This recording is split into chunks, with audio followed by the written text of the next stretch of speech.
Hello, this is Jason Matthews. I'm a retired law enforcement officer, and today I'm going to be answering the question, are you required to give identification to the police? But before we get started, if you support the police, click the like button. If you do not support the police, click the dislike button.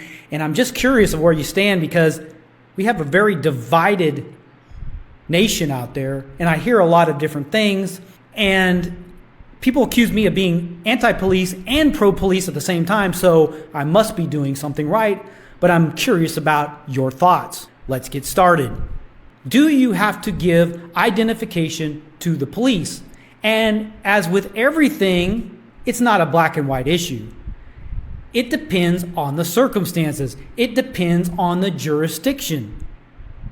Nothing is black and white despite of what you hear online or in YouTube videos or from random lawyers. Nothing is set in stone.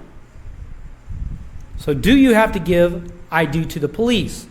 I can give you some general principles here, not knowing individual laws and individual jurisdictions. From a general perspective, if police have probable cause to stop you or arrest you, yes, you do have to give ID.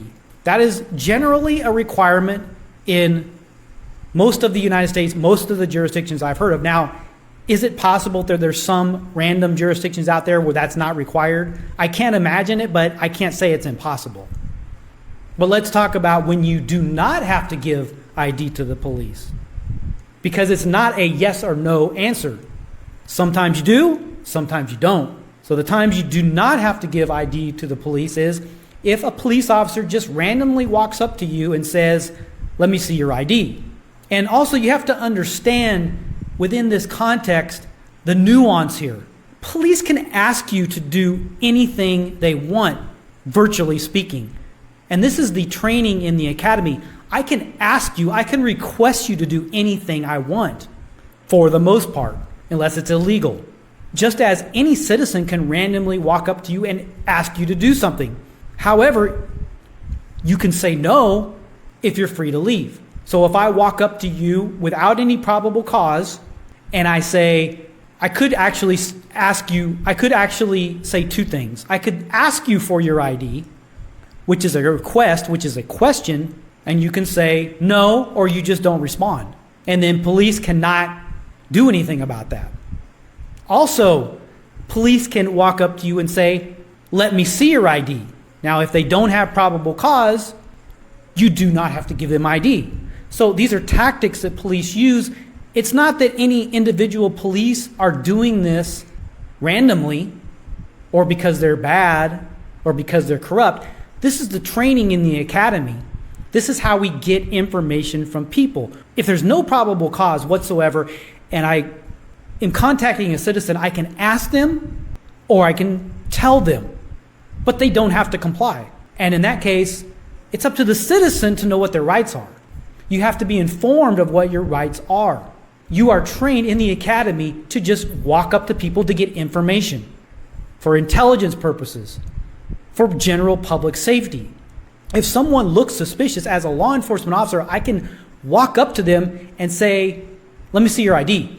And they don't have to respond, or they don't have to give me their ID. Now, let's change the scenario here. If I do have probable cause, if I saw you commit a crime, for example, if I saw you, we'll make it real simple. If in this jurisdiction, it's illegal to litter, like you're walking down the street and I see you throw a cigarette onto the ground, and I am walking behind you and I say, can I see your ID?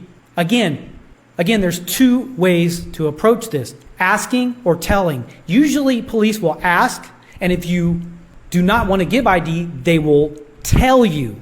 But again, without probable cause, I can ask and I can tell. With probable cause, I can ask or I can tell. And without probable cause, you don't have to comply. With probable cause, you do have to comply. And why do you have to comply in most jurisdictions? Because in order to give you a ticket for that littering, I have to know who you are. You have to provide identification so I can fill out the ticket. And if you don't have identification, I will try to identify you by name and date of birth normally. And as far as tickets go, this is also a very little known thing, is that Are you required to sign a ticket? Again, it depends. Depends on the jurisdiction, because in some jurisdictions, yes, you are required to sign a ticket. And that ticket does not say that you're admitting guilt. What that ticket normally says is, I have promised to appear in court or pay the ticket. When you sign, that's what you're promising to do in most jurisdictions. And so the reasoning behind that is, if you're not willing to sign the ticket, you're basically non-compliant, and I can arrest you in those jurisdictions where you're required to sign. Now, in other jurisdictions, you're not required to sign a ticket. The officer will usually just annotate there in the signature block, refuse to sign, but then that goes against you in a court of law usually, because when the judge gets that ticket and it shows that you refuse to sign, then the judge is thinking, probably, I mean, I can't speak for all judges, but the judge is more than likely thinking, this is just a non-compliant person. He was asked to sign just to show up in court, a promise to show up in court, a promise to pay the ticket, and he refused. So the judge is probably thinking right off the bat, this is just a problem person. Do you have the right to not sign the ticket? Yeah, you have the right, but that doesn't mean that's always the best thing for you to do just because you have the right. Just because we have the right doesn't mean that's always okay to exercise the right. You have to think critically here. So going back to with probable cause, after the officer asks you and you don't comply, he'll probably tell you, give me your ID. And you do have to comply in most jurisdictions. Of course, again, I keep repeating myself because I'm giving disclaimers about maybe there's some obscure jurisdiction out there where this is not true.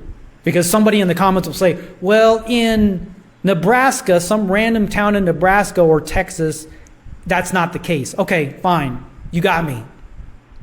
And you have to think in a nuanced manner. You can't think black and white because nothing's black and white. You have to be critical in your thinking. You have to research the laws in your jurisdiction, or if you're traveling, because it could be different, and know what your rights are. Think about, pre-plan, what are you going to do if this happens? I may have the right to do something, but maybe it's not in my best interest to do that. If you enjoyed this video, click the subscribe button and ring the notification bell to be notified when new videos are released. Take care and have a great day.